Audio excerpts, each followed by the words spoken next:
I was on a training course years and years ago, being run by a guy who was one of Milton Erickson's students. You know who Milton Erickson is?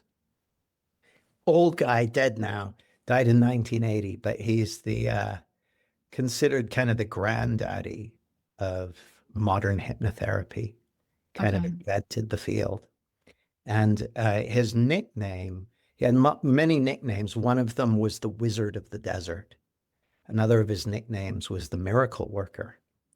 And I became fascinated with his work and studied him for many, many years.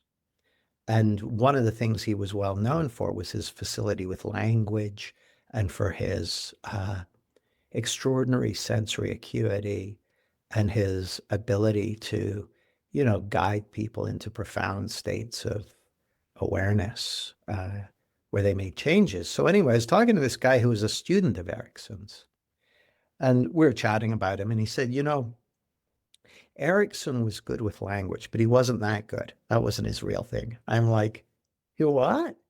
And he's like, yeah, yeah, yeah. He said, and he had amazing sensory acuity, he was very skilled, but that wasn't his main thing either. I'm like, really? What was his main thing? He goes, his main thing was this. He said this guy could get into rapport with people at the level of their identity. He said it was like he was sending a message on every channel that communicated, I see you. I see who you are. I see who you are. What I see is just fine.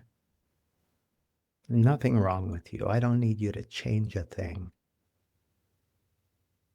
I love what I see. And he said that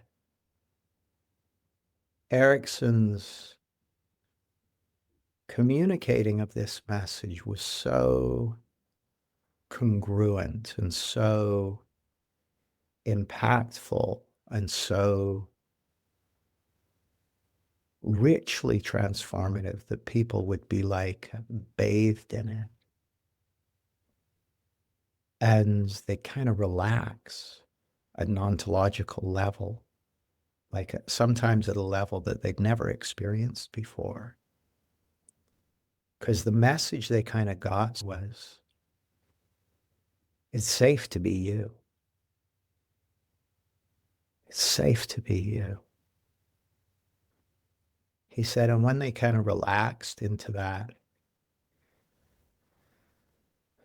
place of warmth and seeingness and acceptance and safety, they'd start to transform in alignment with their being.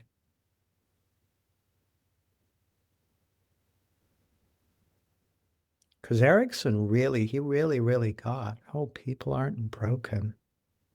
They don't need fixing. There's nothing wrong with them. That's a wonderful gift to be able to give to an individual or to an audience. One of the most powerful ways you can share that gift with an audience is by experiencing it for yourself, by knowing it to be true of you. There's an irony in all this, which is when you get in front of an audience and you're uh, trying to uh, trying to hide the things that you're insecure about. The meta message that you communicate is you need to hide the things you're insecure about. But when you get in front of an audience and you're just deeply and richly accepting of yourself exactly as you are, you communicate to your audience, oh, you can relax too.